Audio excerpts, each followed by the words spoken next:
Yep, I did.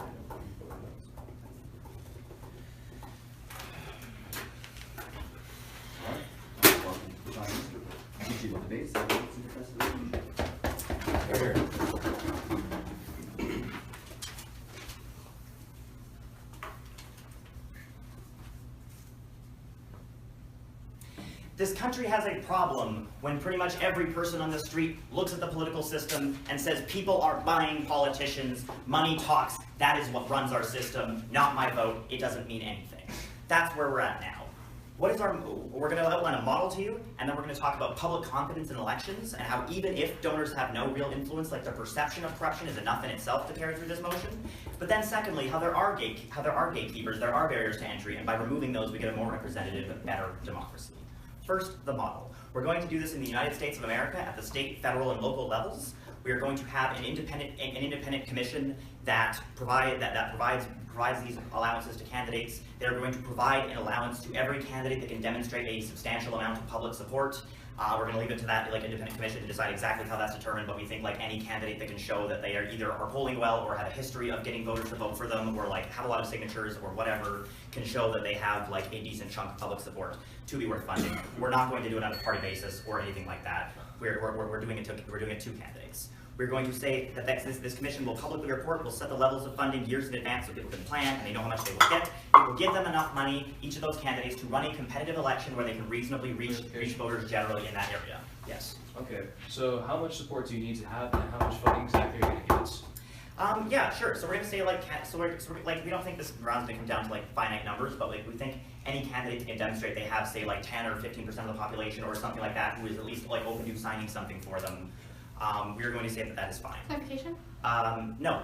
So we're going to we took one. So we're going to say the private funding of campaigns is entirely banned in this world. We're going to say no private funding of any kind and no donations. Just take that off the table altogether. Clarification? Sure. Independent expenditures don't donate directly to campaigns, and they do fund advertisements. Yeah, we're banning those too. Okay. Yeah, we're saying for any support that is in favor of a candidate or or anything or a party or anything like that in an election, any kind of that super PAC stuff that is trying to run around this, that is also banned. If somebody wants to speak on a purely apolitical matter or just simply talk about an issue or something, maybe there's room for that, but anything that is not in the spirit of this motion is not going to be allowed. So first, public confidence in elections. We have a problem with perceived corruption in this system, right? Every check that is written to a politician, every time a donor starts complaining about what their politician is doing, every time somebody's interests line up with who has written them a check, people's confidence that the system is working and that the system is there for them goes down a little bit, right? Recognize that this exists independent of any framework that any side gives you on whether actually people buy access and whether actually people buy policies. We think that notwithstanding that, I think the average person on the street, when they see people writing checks to candidates and those candidates doing things, especially things that match with what those people want, we think that's a problem. We think that the appearance to the average person who knows that when they pay for something, they expect something back is that if you are giving money to a politician, you are getting something out of that transaction. We think this is especially so given the eye-popping figures that often happens, right? That you will see billions of dollars dropped on a midterm election, for example, and that you see amounts of money donated to somebody in a single check that you could never give yourself, right? We think this fundamentally just creates the image very strongly in people's heads that there is corruption. This is why you've seen candidates like Bernie Sanders talk about it. This is why you've seen candidates like Donald Trump openly say like, yeah, like, I mean, I think whoever buys a politician gets what they want.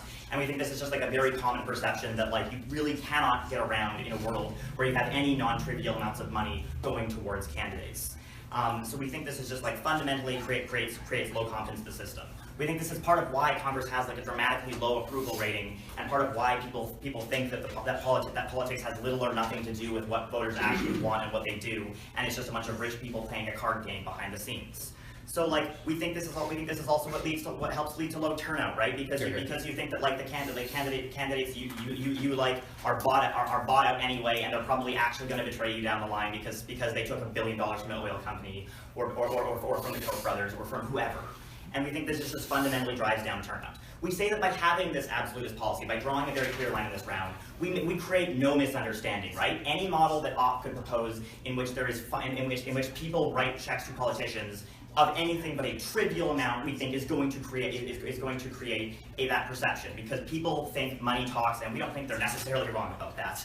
So recognize what are the impacts of this. In a world where no politician is taking any checks from anybody, where elections are just off the table and money isn't a conversation, we say that you probably get increased voter turnout in the sense that candidates are much more able persuasively to say, I am going to represent you, like I am not taking checks from anybody, and I haven't disadvantaged myself as a candidate by not taking checks. Yes? Campaigns require a lot of money in terms of paying for canvassers, education, advertisements. How are you going to have adequate campaigns when you have such a limited amount of money coming from the government? Cool. We think the government has money. We think taxes work fine. Like we think even if you want to like tax a similar amount for people to run campaigns, that is fine. We also don't even necessarily buy like they have to prove on their side of the house that the amount of money that's currently spent on campaigns is like a justified amount. Like we think a lot of the excess money after you meet the initial barriers to entry is just going to attack ads and negative things to drive down turnout. So like we think you'll get enough to reach voters and make your case, no more, no less. Okay, so we think you create more space in the political discussion also, right? Because every minute that we spend arguing about who is in the pockets of what lobby group, or who did what thing for what corporate master, is a minute we're not spending talking about the actual issue and the actual law they voted for against, and we're not talking about the actual political conflicts that we're trying to solve in the nation, right? So we think that like this just creates more political discussion in the sense that you spend less time arguing about the meta rules of the politics itself and about who's going to overturn Citizens United or not, and all of that. We think you just take that off the table. So secondly, overthrowing gatekeepers. We frame on our side this as a barrier to entry, right? Essentially that like it's not necessarily that people buy winning an election like just because they have more money, but you need a basic certain amount of money to run an election. Like if you don't have a certain amount of money, you won't get the name recognition, you won't get the staff. If you're a small campaign, you won't even be able to like afford an office to rent somewhere in the city to like hawk your campaign out of. And we think that fundamentally like disadvantages candidates, because if you can't meet that barrier, you're out. And the main way to meet that barrier is to go to rich people and companies who have enough money to set you up. So we think this means that candidates are sought on their fundraising skill. We think it also means that unequal access happens, where like there's a certain crowd you have to reach and have to fundraise with before you can even talk about running to the voters, before you can even talk about appealing to average people on the street, right? So we think in this world, you're going to free up those representatives' time, focus them more squarely on the one metric that we think actually matters in a democracy, which is, do people like what you are selling? Do people buy your message? Do people trust you, and do people think you're a good candidate? We like that instead of a system where somebody has to clear things with the donors. We say keep it simple. Elections are about voters and who voters want to vote for, and that is it. May the best candidates rise and fall under our side of the house. The Prime Minister would like to welcome the 7 minutes of response.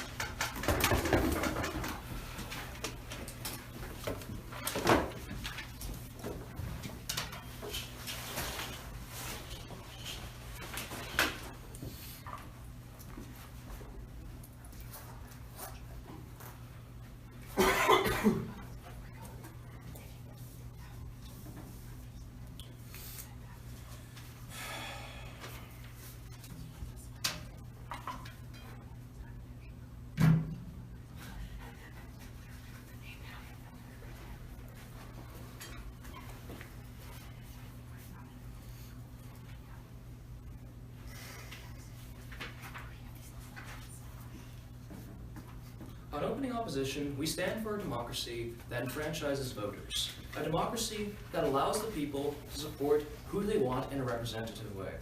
That is our world. What are we going to do for you in today's speech? we're going to do two things.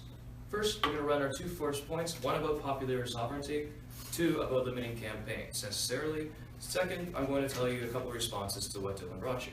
But first, let's talk about, let's clear up a few things, yeah? We're fine, like, as our stance, we're necessarily fine with max donations, but we're not defending that corporations are people. We also, like, we are generally supporting individual donations. Second thing is that they talk an awful lot about PACs. We say that PACs don't happen in either world, and it's not our burden to defend. Let's talk about popular sovereignty, right? Okay, so we think that right now we're seeing a massive rise in populist candidates, right? We think this is a response generally to incumbency. Dylan talks to you a little bit about trust. We're going to show you why we get better trust on our side and an overall more representative democracy. First, let's talk about Bernie Sanders, right? Let's talk about fucking Bernie Sanders, sure. The average donation that was given to Bernie Sanders is $20, right? We think that this indicates a high level of dedication and research on behalf of the candidates. So when Dylan tells you that literally there's no people out there that believe at all in any of the candidates that they go for, or that they're all being paid out massive checks, we just don't think this is true, right? Also, if AOC, Alexandra Ocasio-Cortez also got elected on a roughly similar platform with small donations, no thank you. Okay, sure, let's talk about research. Okay, so generally speaking, we think these people are picking individual candidates, right?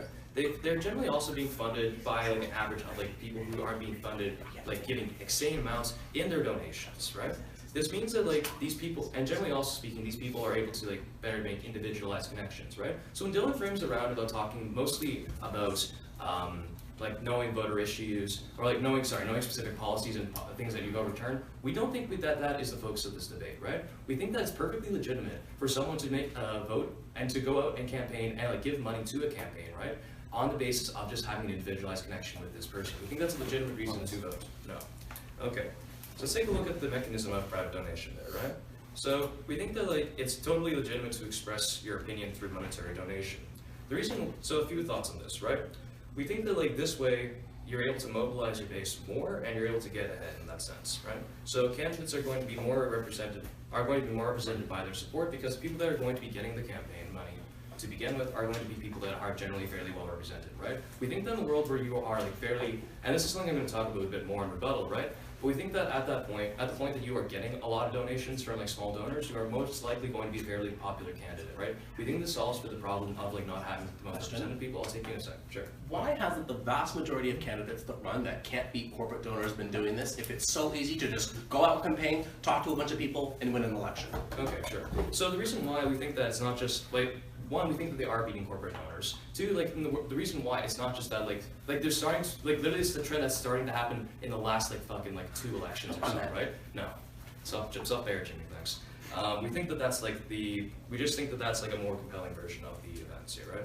We think that, if anything, candidates are going to be fairly represented by their support, insofar as, they are getting a lot of different donations. Okay, let's take a look at their world, right? They talk an awful lot about, in even ground 4 candidates who don't need it, right? Okay, we say that we're going to be talking about this in our second point. So how about how it limits campaigns necessarily, right? Because we think that in the model, necessarily, you can't you can't just dump a bunch of money to everyone, okay? We think that there's going to be some limitations in terms of how much money you can reasonably give to a campaign. We think this is bad, and I'm going to tell you why before Dylan stands up. Okay. The reason why is that we think that it generally marginalizes people in more rural areas or people who have a lot of ground to cover. Why is that important, right? Let's take a look at it from the candidate's perspective. We say that generally, if you're in the world where you don't have private donations from a bunch of different donors, you're not going to be able to get across the whole state, right? Recognize that without those private donations, that literally would have been nearly impossible for someone, I don't know, campaigning in Texas to be able to go across the entire state if you only have those public donations. We think this is an inhibition on their ability to get out to reach voters and make voter information available. The second thing, right, let's talk about voters. So we think that this also generally disenfranchises voters a little bit. We think they're going to be less franchised. Why is this true? Because they're not going to be able to demonstrate their support individually by going out if they're don't have time to go out and campaign some other way, right? We think that's important. Second of all, we also just think that running campaigns is really expensive, and that sure, they frame it as attack ads at the end of the campaign. We don't think that's what it's entirely about, right? We think that it's at the point that yes, there are one or two, we accept that sometimes there are just attack ads at the end of a campaign, but we think most of the time it's making sure you get your voice out to as many people, just so if you can make that sort of connection with them, you're more likely to be able to get them to turn out. We think this is a more compelling version of that one, right? So let's take a look at the mechanism of information and resources, right? So without money, you can't really succeed in getting out like those visits and making those connections individually. No thank you. Second, we think that now citizens are going to be less able to influence the process, right? The reason why they're going to be less able to influence the process is that it's more likely to be inaccessible and farther away. So this is because voters, particularly in rural areas, are far less able to like influence elections or to make time for them because like chances are like the election center where your candidate's probably going to hang out if like they're trying to win like over like a big city is like going to be necessarily a lot harder for you to access as an individual, right? The mechanism of being able to contribute like your voice and like to be able to like to support for a particular like candidate is like way more likely to happen on our side of the house. We think this is fairly important, right? So in terms of positive matter, no, I don't. No, I have questions. In terms of positive matter, I've shown you two things, right? Popular sovereignty and limiting campaigns. So take a look a little bit about the, what's the word for it? About Dylan's case, yeah? So he tells you about like public trust, and we say to you, yes, sure, we think that like in the past there definitely has been a bit of a crisis of public trust. We also think that the public trust has been like significant, we've been finding ways around like this issue, right? We've been finding ways to finance people that like literally would never have been able to like fight back on like before. We found a way to get around the issue of like massive campaign spending by like the Republicans. Like literally now you can like start voting and you can start contributing a bunch of money individually because we found out I think small donations actually do make a difference. Okay, let's talk a little bit about like less gatekeepers and how you need money to start. We just don't think to solve this problem either. Realistically, if you need 15% to be able to get funded, we don't know how you're going to get that access or like that ability to like be recognized without like some kind of wealthy individual helping out anyways. We just don't think that they've proven that we get like less gatekeepers point. They'll need to prove this more on their side. And so for all these reasons, vote opposition. Thanks to the LO, we'd like to welcome the TPM, 7 minutes of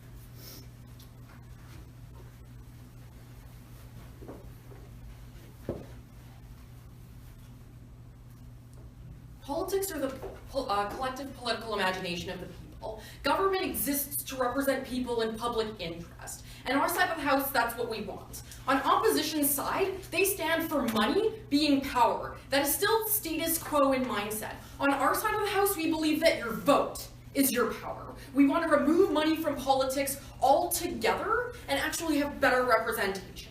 Okay, so I'm going to deal a bit with the counter model that we got from Nathan, do some quick clash, and tell you why basically we get all of those benefits that he provided on our side of the house already, and we get them better. And on my speech, I'm going to talk more about how we get better, more representative candidates, and what that looks like for policy. Okay, so on this counter model of small individualized donations. So I don't think, like, first off, it's our burden to give a percentage if you're also not going to say how much, like, an individual donation can be. Is this, like, $500 from, like, rich upper middle, like richer people who like already vote, or like whatever, like what does this look like? Like that can add up a lot versus like a candidate who's like small and like popular with like poor America who like is like $5. So like if it's not our burden to set that, like I think it is more on you to like set that.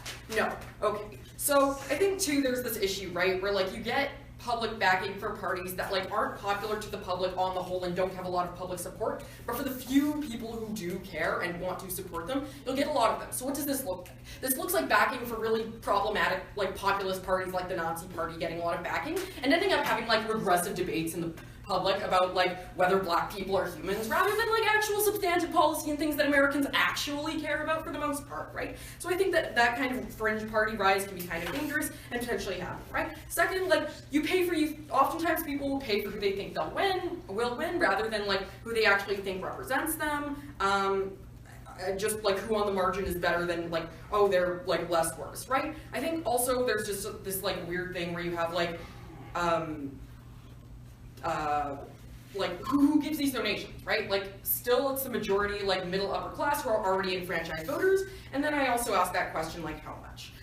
We also get this kind of 2-point analysis of like voter turnout. We say that like, yeah, okay, money is power under status quo, and we need to change that because even if you buy Nathan's analysis that that's important, on our side of the house, the fact that public perception that money talks and that everything is rigged still wins on that point. Shifting that and that paradigm shift towards voting being your power is important and essential. And then with the gatekeeping issue, right? If you like care about Cortez and Sanders, right? So like Cortez is a big deal because she was a big exception to the rule and that's why it's interesting. And like Sanders already has massive public support, so he'll still do well on our side of the house and that's fine. Here. On back end? I'm just a little confused. When you're talking about private donations, do you mean that no individuals can spend any money outside of what they are being allowed? Or are you saying No. exclusively, okay. No, like no one can donate any money. The state's gonna pay for this completely. And that's it. Because I think that's our burden. I think that's absolutely fair because this money on the whole is a bad perception thing. Okay, so, on the whole, we get the impacts that like they brought, but even better, right? We get like voting being your voice, and we think that that's better enfranchisement. That's my vote matters if I'm like a rural Texan or like whatever, or like some kind of otherwise disenfranchised voter, because that matters rather than the money that was put into politics that just like makes me like disincentivized from voting, right? Otherwise, also you get like better, more representative voices on our side of the house because it relies on whether this person like has like significant public backing versus like the money they make. Okay, so like I want to get into my constructive now. So what is the purpose of government? We think that like the purpose of government is ultimately to like represent the best interests of the people through like conversations of like policy. And ideally like politics should be and party lines should be about different ideas of how we achieve these things and how we get like the world to just be better, right? And I think that's good. I think that like America has this dangerous issue right now that when you have this kind of corporate capture or when you have like any kind of like capture, right, where money talks, you get this paradigm shift that appeases those who are able to pay, and that is oftentimes shifted right, and shifts kind of the Overton window right, rather than capturing the full American political imagination. So you get better representation on our side of the house because it's whoever feels that like they can back and whoever they want to represent, right? Because recognize that when you have corporate finance and these kinds of things, there's a like high barrier to entry, right? You only get candidates who spend a lot of their time and can appease and have policy and like have a lot, like can already afford like managers and like canvassers and all these kinds of things that can make them a lot of money and have access to lobbyists. People like Mitch McConnell, right? Those kinds of people are the ones who like are the ones who can pass these really hard to get into gates, and then we don't get a lot of other people who would be beneficial to the American public and the kind of policy that we'd like to see, right? So on our side of the house, you have lower barriers to entry, and this looks like voices that are otherwise excluded and initially weren't subject to political capture and never were and like won't be. And so I think that I want to talk about what kind of damaging policies we get under corporate capture or even just like money, right? Okay, so deregulating like labor standards I think is a huge issue because like, oh man, like corporations pay a lot of money, obviously they're the ones that are going to like be the ones that like are the issue here, right? Like that's cheaper, that like helps with competition. You get lower corporate taxes because again, that's like better competition for corporations. But what that looks like ultimately is like lesser income for those employees, like higher income tax, that's bad for like the larger public. You get like privatized healthcare being defended despite the fact that like 70% of Americans support Medicaid because like, holy fuck, it's expensive to be a human in this country. Because of like big pharma and insurance and hospitals being money-making machines for me to just stay alive. You get like reduced international trade barriers when like that's never been popular ever, and a lot of these are like ways that like mess up the American economy and are not very like competitive, right? So you get a lot of these kinds of corporate capture issues where like you end up with worse off policy that in no way represents your constituents or the people that actually vote for you, or don't, because people are disenfranchised. Voter apathy is a huge issue, right? We want more people to come out to the polls, and rather than having this perception of like, hey, it doesn't matter, and we're never getting corporate finance reform, it's never on the fucking table because the people who get there because corporate finance is what's backing them, money is what's backing them, they're not going to deny it, and once you break it down or say that we're going to do an alternative, right, then like that means that their position's at stake because they rely on corporate finance rather than like positive political opinion. So like, okay, what is this debate been about? I want to really reiterate that our impacts are like better, more representative voices of what America looks like just in terms of public perception, but also just like identities and like what Americans actually look like rather than just like rich white old men who are like fine selling their souls to the devil. But also we say that on our side of the house, even if you like just really engage with the spirit of the motion and the counter model provided, that we say on our side of the house, voting is your voice, voting is your power, voting is how we enfranchise Americans, not money. Thank you very much to the Deputy Prime Minister. I'd like to welcome the Deputy Leader for 7 minutes.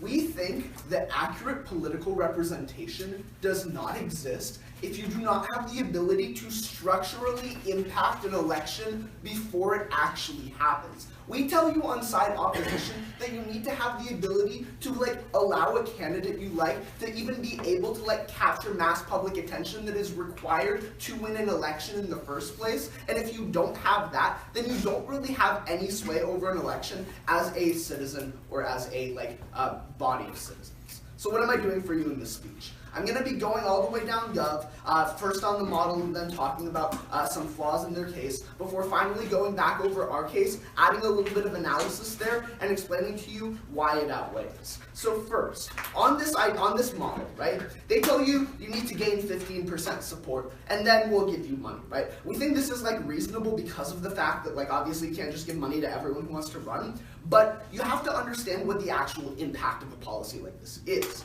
All this does is shift the barrier to entry that they're complaining so much about. Because to get 15% support in a state like Texas, you have to have some sort of name recognition to begin with, right? And if you don't have the ability to raise money from your peers to even gain that relatively slight amount of the voter support, you just need to be already a famous public figure, already be rich, already just be all around recognizable, right? Otherwise no one is gonna sign your thing. So clearly, unless you're gonna go door to door by yourself, you can't hire people, you can't do anything that would allow people to know who you are, and that's gonna dramatically shift that barrier to entry. It's not gonna remove the barrier to entry like they're trying to claim on their side.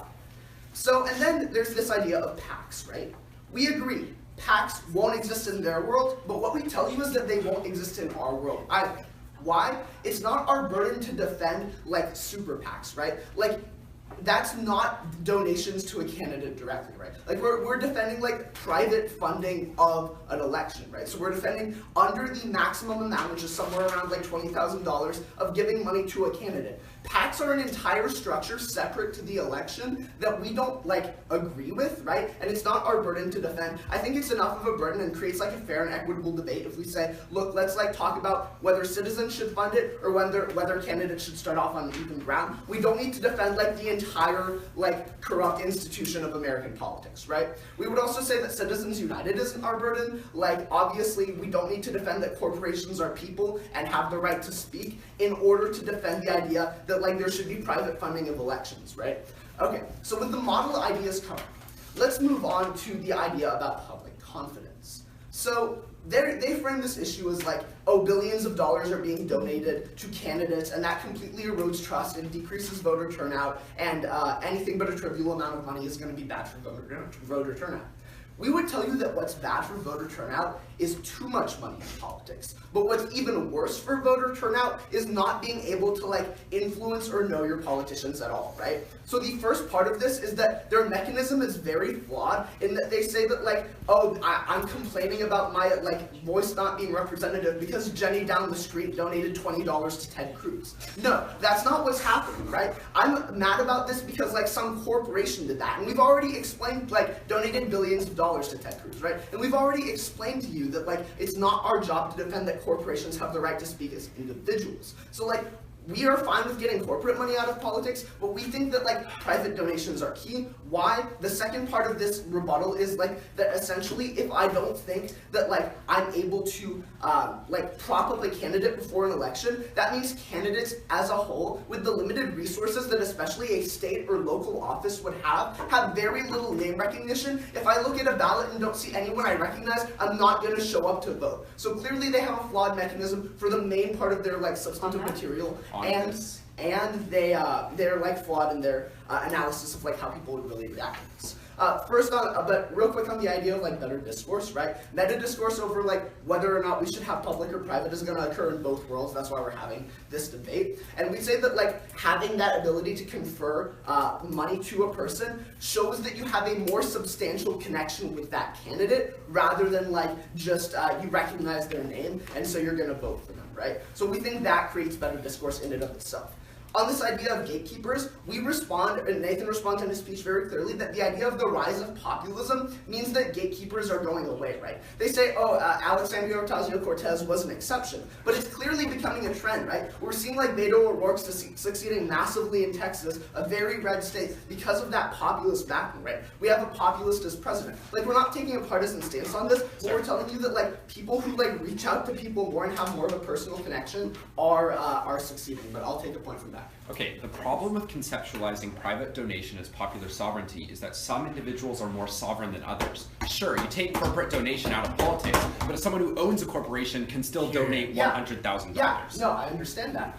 But the thing that you don't like get about like financial campaign finance law, right, is that there is a very like fairly low maximum that you can donate to the candidate themselves. It's somewhere around like $10,000 or $20,000, I don't remember the exact amount. But it's not, you cannot donate $100,000 to a candidate. You can look it up if you want, but like that's not the way campaign finance works. So if we don't have like massive super PACs, you don't have this issue. So yet, like yes, some people can influence the election more, but we think that's outweighed by like the rise of populism and the amount that some people can influence that election. But on corporate capture, we tell you that corporate finance isn't our burden.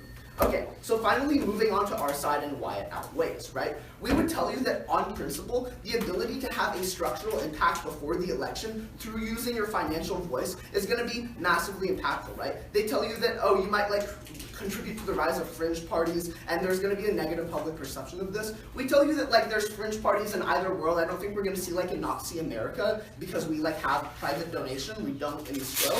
And then like yeah, that like some people might be upset about this, but like it's not private donation that's like the primary driver of public concern over politics. It's like corporate donation and other structural factors. Okay, so on the idea of enfranchisement, right? We think this is a very important point that can easily win us the round because of the fact that like if you live in a rural state, or if you're just generally like don't have much access or time for like politics, right? The ability of the candidate to reach out to you is incredibly potent. That's what like gives you a perception of politics in the first place. We see very little engagement of this coming from their side. We tell you that this is going to impact marginal groups who live in rural areas, right? And this is going to like decrease their ability to engage with the political realm that's undemocratic.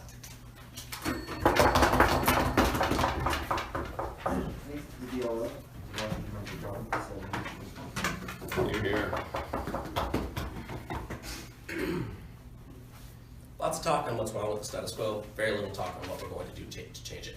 John and I want to talk about how we are going to fundamentally change the way people campaign, because the vast majority of time that people spend getting out in elections is not talking to people. Opening opposition is right. They're not talking to rural voters. What they are talking to is wealthy white donors and massive corporations that they have to compete with on the other side of the house for incumbencies, and people who have tons and tons and tons of money, which means they don't get out at all. We're going to change that. We're going to change the way politics functions by eliminating the massive amount of corruptions that exist, both with PACs and with the counter model that's basically the same as ours, except one thing on opening opposition side of the house. Integration, rebuttal will be integrated. First, let's talk about how this changes campaigns. First subpoint, let's talk about, again, how people spend their time campaigning, right? So as I mentioned, like, the vast majority of the time that a candidate spends, regardless of whether or not they are a populist or an incumbent candidate, is in their office calling donors. Those donors are rich, white, wealthy individuals who own massive amounts of property, who continue to give and give and give to their campaign and their tradition. Their kids often statistically are more likely to give to those same donors, those same families, those same political parties, right? They're spending their time bumping elbows those fundraising events for people they don't care about, but the people who have completely separate interests than the people on the ground, the people who are supposed to be voting for them, right? This is incredibly important. The reason they have to do this is because regardless of whether or not you are a populist who wants to get lots of name recognition and like talk to the people on the ground, the candidate who is opposing you has tons and tons and tons of money in a war chest, and the only option that you have is to try and compete with that. So they tell you, populist candidates are going to solve. We have lots of responses to this. Like, not only are these an anomaly, and yes, some of them are on rising trends, but let's talk about the examples they give. Like, Bernie Sanders lost the primary, Beto O'Rourke lost against Ted Cruz, Ocasio-Cortez won against a really shady incumbent, Joe Crowley, and a super liberal district in New York, District 14. These are all instances that you cannot apply to the vast majority of debates, because even people like Bernie Sanders have been bought out by unions for the last 25 years that he's been in office. In fact, the only reason he probably got so much name recognition is because he's been an incumbent and a career politician since he ran for the mayor of Burlington in Vermont. Like, get your facts right on your side of the house. It's a ridiculous example. But more importantly than that, the vast majority of people that we're talking about often start out being populist and trying to get individual campaigns from people, but end up having to go over to corporate donors because they're losing in the polls and can't make up to win the election, right? So what does that mean? First, impacts on campaigning. Second,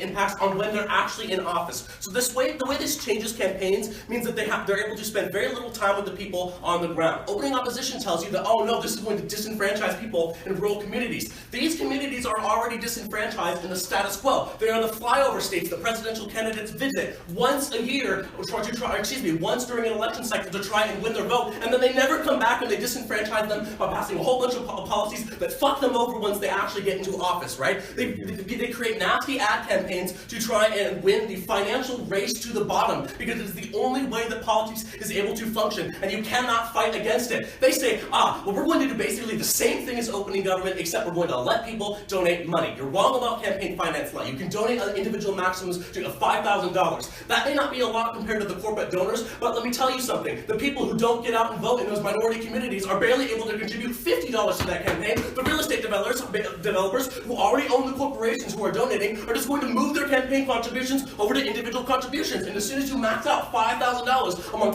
10 people on a corporate board, you've already beat out half the districts that you're running in, which means that you can never ever compete. So the same thing happens on your side of the house. Be a little bit more creative and defend freedom of the money as a freedom of speech instead of just basically modeling the way we did in the debate and getting no new impacts on your side of the house. But more importantly, this impacts how people govern. What do? They promise you a whole bunch of things that you like. They tell you they're going to solve climate change. They tell you they're going to put more money in your pocket. And then when they get into office, they're beholden to their corporate interests and the individual donors, and then they break their campaign promises and do something completely different, including Donald Trump, including people like Ocasio-Cortez. Once they get into office, I'm sure she's going to have to do the same things once she realizes that she can't win against a Republican who's going to have more money than any candidate that has ever run against her or Joe Crowley before. It is a re-election. They have to focus on re-election as soon as their next term comes up, which means they have to go and field those corporate donors again, which means they're spending less time with people again. Not only does this increase turnout, like they say, that this historically disenfranchises lots of communities, but it fuels the polarization that distorts and toxifies our politics, because the only people who are participating are people on the opposite ends of the ideological, corporate, wealthy spectrum, and they're unable to communicate in a way because the only way you can talk is with your money. It fuels the crazy populist candidates that not only talk about how awful black people are, but they're also really dumb Democrats who propose things like $16 minimum wages or income wealth redistributions that destroy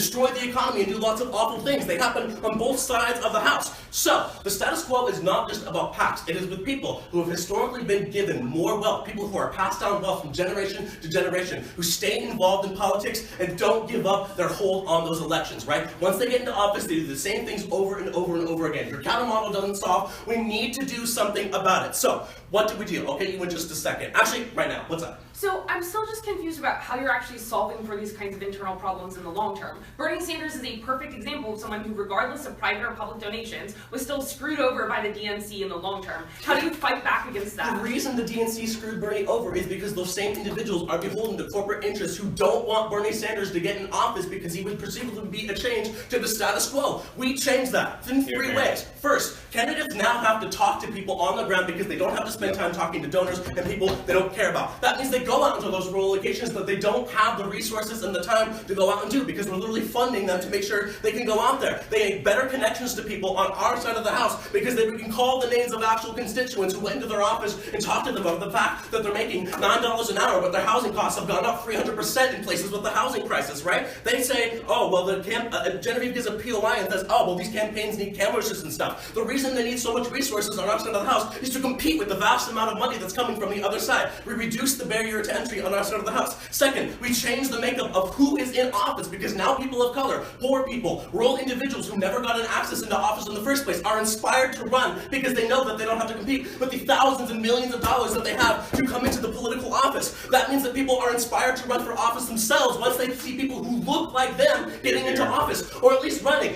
We're going to get a model critique probably from the bottom half saying, oh no, this 15% thing is so huge. Yeah, I wouldn't have done that in my model either, but look, if you have to get 15%, that means you go and talk to as many people as you can to make sure you get to 10 to 15%, which means you're talking to more people. So even if they don't win on our side of the house, finally these people are having their doors knocked on. Finally, they're getting phone calls from people that they never thought they would get to talk to them about the issues that are hurting them. Change the way that politics functions by changing who does it, who wins, and who gets to talk to those individuals. We think that is a far preferable world that fixes democracy on our side of the house, and we're incredibly proud to be proposed because of it. Welcome the MO. 7 minutes to conclude the constructive portion of the debate.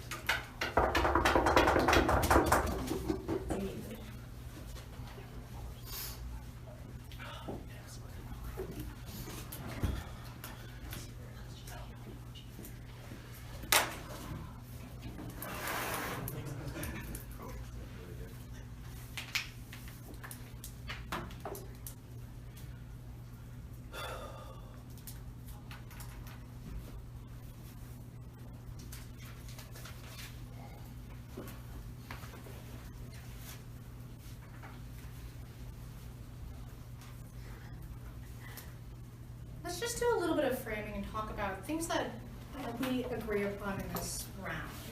First, voter apathy is bad. We want more people to vote. Second, there's a big perception of corruption that's happening right now. Third, we see that corporations are causing a lot of this corruption and this perception of corruption.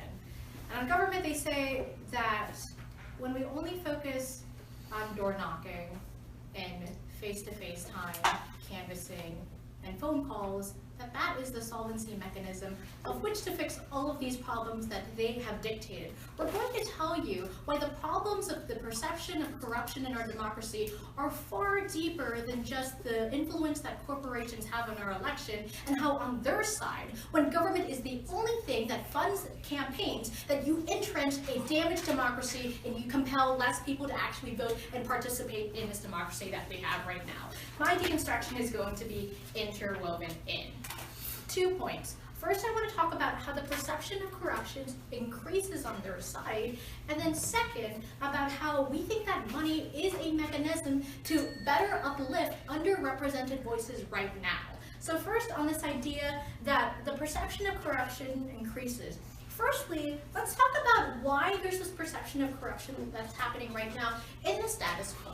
They tell you that it is because of all of the money that corporations are putting into politics right now. And we agree with that. We concede with that. That was really like 5 minutes of this last 7 minutes of the previous speech. But we tell you there's more things that contribute to corruption. First, let's talk about the two-party system that we have right now between the Democrats and the Republicans, and the fact that once you have a new campaign system that has far less money in it, you entrench these political parties that are the ones that have been dictated to be the historical parties of which candidates run on. Second, let's talk about like the first past the post system, which entrenches the two-party system that we have right now, not allowing alternative candidates who run on Green Party platforms, Democratic Socialist platforms, libertarians, etc. You don't get the new types of voices that they want on their side. No, thank you. But third, let's talk about gridlock that actually happens when you're in Congress right now. When you only have a two-party system that is influenced by the incumbents that are in office right now, and you elect the same people into office office on their side, because the ones who are only going to meet this 50% threshold are the ones that individuals are going to recognize in terms of name recognition. You entrench the gridlocks that's happening right now. We think that the better solvency mechanism, and that one that we agree on both sides, I think, is electing new, better candidates and inspiring new other candidates. But on their side, when you have elections that have way less money because they're funded by a government that has limited resources, that is always going to favor the incumbents that have name recognition in the status quo, rather than having money uplifting new underrepresented voices. But secondly, let's talk about what this looks like then post-model specifically.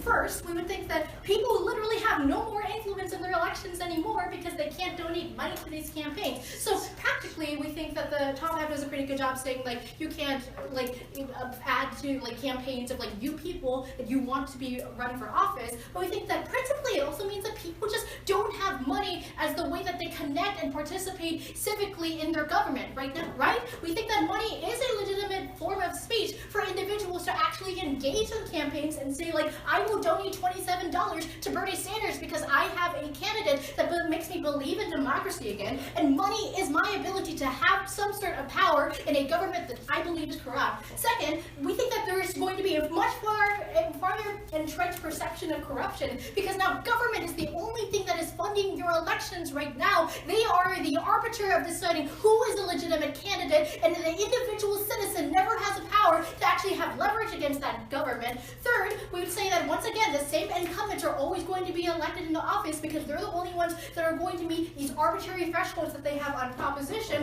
But fourth, we will tell you that what's going to happen with corporations when they don't have influence in elections anymore is that they're going to shift their influence. How are they going to do this? Two ways. First, they're going to shift their influence into media. When you have corporations like Amazon, where Jeff Bezos also owns the Washington Post, their corporations are going to use their influence to manipulate the media for their own political biases. What this actually looks like then is a further degradation of a fourth estate, which is particularly harmful right now when you already have a government and a president that is delegitimizing the media. The media is one of the only ways that we can check back on a corrupt government. You make that far worse on their side. The second way that corporations are going to influence when they don't have an influence in elections anymore is that just during the actual congressional season. I think a good example of this is during the repeal and replace of Obamacare last year, where you have rampant ads about advocating, against repealing, replacing, or for it. But we're going to say that you're still going to get these big advertising campaigns on that side. But the problem is that once people go out to vote, their only education of what these politicians do are based on these single issues that happen during Congress,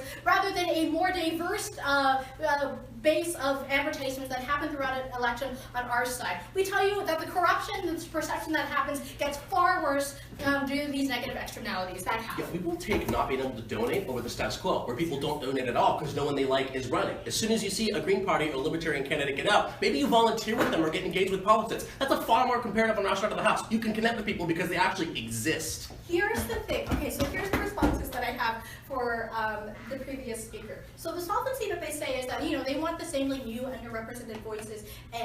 Actually, yeah, this one was my second point about how money on our side is going to better underrepresented voices that they want. So two things that they tell you on the previous speech. First, they tell you that when you don't have time to spend on fundraising anymore, that candidates have more time to talk to people, and then you are going to have now newer candidates that are going to be exciting, that will compel citizens to vote for them. Why don't I think this is going to actually happen? First, they're completely ignoring the practical cost that it takes for you to door knock and talk to people, because the efficacy of door knocking also relies on hiring canvassers. You have to pay money for fuel and cars, and especially when Top Half talks a little bit about rural areas. Let's talk about how the District 40, the Arctic Northwest Borough in Alaska, is the size of California. You can't publicly fund an election to campaign and talk to those individual villagers door to door when you have to pay for thousands and thousands of dollars to travel to the tens and tens of different villages in the area. So you don't think you would get that. But on our side, what you get, at least, is money being an ability to uplift different candidates and actually have power and influence against corporations. There are organizations like the ACLU or the NAACP. All of these different PACs or groups are abilities for underrepresented groups to run for office. We think we get far better advantages on our side. Proud to oppose. Okay. Thank you. Welcome to Government Bill 7 minutes. Sure.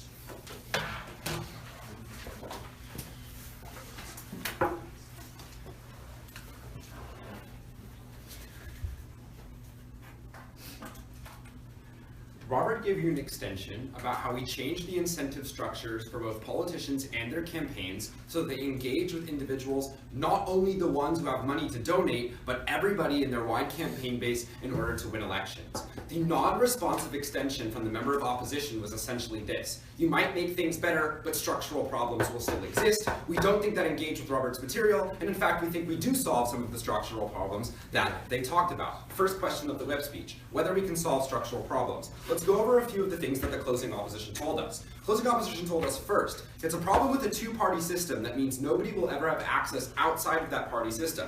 We would say, in the status quo, the two-party system continues to entrench because each party has extreme amounts of money. That means if you're a donor that wants to donate to campaigns, you feel like you have to pick a side between Republican or Democrat because significant amounts of money already exist in each one of those parties, right? If we take out money entirely from politics and say private donations and PACs can't even exist anymore, like opening opposition and opening government both agree with, we think we give people leeway to start working for other parties. You no longer think that the money gap is so insurmountable that you can't fight for another party anymore, right? The other thing closing opposition told us is media influence over politics continues to exist. At best, this is a wash argument. Media influence over politics is always going to exist. We think we can at least start changing perceptions if we make it look like donors are not the only people that can influence politics structurally, right? But that all leads to closing opposition's basic blanket argument, which is pretty similar to opening opposition's actually, which is without money, we can never overthrow incumbents, right? We can never overthrow these people that already have so much power in the public perception, right?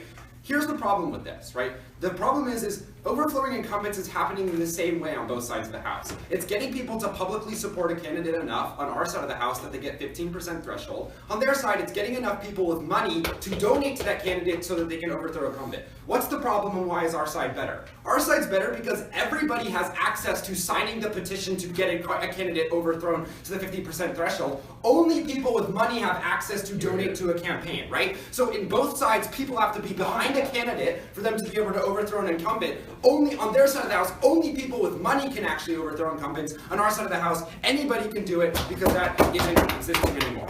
Second question, getting into this even deeper, whether private donation is popular sovereignty. Opening opposition told us private donation gives individuals the ability to structurally impact elections. We told you in a PI that some individuals are more sovereign than others. Deputy Leader of Opposition's argument that there's a cap was simply not good enough. When they said, look, the cap's not that much, it's only $5,000, this should be indicative to why this is a bad argument. Like, there are individuals in rural communities that can barely donate $5, let alone the $50 that my partner told you, right? Understand that two people donating $5,000 has probably already overwhelmed 100 to 1,000 of those individuals. We think that that's incredibly unfair, right? Opening opposition told you at least we give politicians an incentive to engage with donors. Robert's extension told you that this is precisely the problem, right? We agree that having political donations gives politicians the incentive to go out and talk to those donors. The problem is because they know those donors have the most structural effect on their election, they only have incentive to go reach out to people who can donate, and in fact they go out and reach out to people who can donate the most, right? Because you're not going to go try to canvass to 10 donors that can all donate $5, you can canvass to two donors that can both donate $5,000, right? That's why we turned the opening opposition's rural argument, because why are you going to go out to rural communities where people have significantly less money when you want to be spending all of your time doing fundraisers with individuals who go donate $1,000 to $5,000 into your campaign? I'll get you in a little bit, right?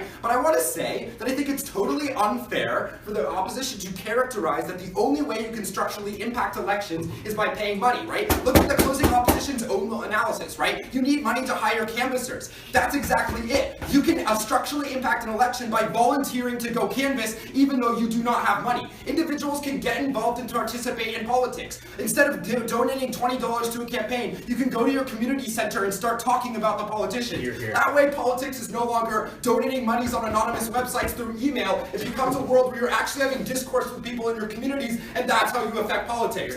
We take money out of politics and get that discourse. They uniquely don't, when the only individuals politicians are interested in are those with money. Opening, please. In your analysis of our rural enfranchisement point, you ignore the fundamental reason why candidates need money, which is to get their voice out there to individuals. That's why campaigns get money from rich people. It's to like get their opinions out. So, first, I think we're gonna have a substantial amount of money, a substantial enough amount of money on our side of the house to at least run one political campaign, political ad statewide, even if it's only a 30-second one. But secondly, their argument in opening opposition was simply that they won't have enough money to even go out to rural communities. Right now, politicians use their campaign finance donations to buy tour buses. We'd say just buy a Honda Civic and drive out there. It's really not that hard, and in fact, we think there's more incentive on our side of the house when they need 15% of the votes for them to go out from rural city to rural city instead of just phone campaigning a couple people that can donate $5,000 each. How do we change politics? Third question in the whip speech. Robert told you that donors creates a world where politicians have massive incentives to spend time phoning rich people and going to fundraisers. Two bad impacts of this. The first is that they are communicating and participating in discourse with mainly rich people, right? So Robert told you, he painted this picture for you. You're going to fundraisers and bumping elbows with people. You're having discussions with people over drinks and fancy dinners, getting money from individuals. On your phone calls, you're having discussions with people who are interested in your politics, but only the ones that are interested and can give $100. What does this mean? This means your campaign discourse is largely only a campaign discourse with individuals who are wealthy enough to fund you. What does that mean? That means that influence carries over to their policy, right? This is the significant problem that Robert gave you. When you're only bumping elbows with these individuals and only participating in discourse with those individuals, that's what you remember when you go to Washington, D.C. or your state senate or anything, right? You have these influences and these connections that stay with you, and you keep them, especially if you want to get reelected in the next election because you want to retain your donors, right? What does Robert tell you changes? A couple things. One, you have an incentive to give a wider glance. You have an incentive to go speak out to larger swaths of your community because that incentive to only talk to the ones who could donate is gone. What does this mean? You get a wider glance at the interests of your communities. You're having discourse with multiple individuals and hearing the problems of different kinds of communities and different kinds of people, right? But secondly, those same communities get more exposure to politics. This means that it's not only rich people who are getting called by politicians anymore, it's everybody in a neighborhood. This means individuals who are historically disenfranchised and never have any ground floor connection with politicians are now getting connection with those politicians. We think this means we have a wider spread of individuals who are interested in politics, a wider spread of individuals who might want to run for office in the future. This is how we start turning it around from a world where the only incentive politicians have is to speak to rich donors. Thank you, Governor Whip. Welcome to Whip. 7 minutes. And on to your lead.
Panel, I want to make something very clear. My partner and I are not saying that because structural problems exist, that we shouldn't do this because it's not going to solve for those structural problems. We are saying that this is not going to be an effective measure because it does not answer for those structural problems and now creates a masking effect. The problem with this idea of who's going to best help minority and rural communities is that there's still minority and rural communities on their side of the house. They never address these larger structural problems my partner tells you about, like the two-party system or gerrymandering, and we think that at that point, this becomes an ineffective measure. 2 points in this debate. First, we're going to tell you what an ideal government world would actually look like, and why even in a vacuum, we do not prefer their most charitable case. But secondly, we're going to tell you what we actually think is going to happen, and why we are so certain that that is going to be more detrimental in the long term, and we're actually going to see an entrenchment of these issues and not a solution to them. First, what does an ideal government world look like? And I also want to clarify what we believe the split is between closing opposition and opening opposition. Opening opposition wants a very ideal world in which super PACs do not exist. My partner and I say that we don't care, and we still think the status quo is preferable to whatever is coming from government bench.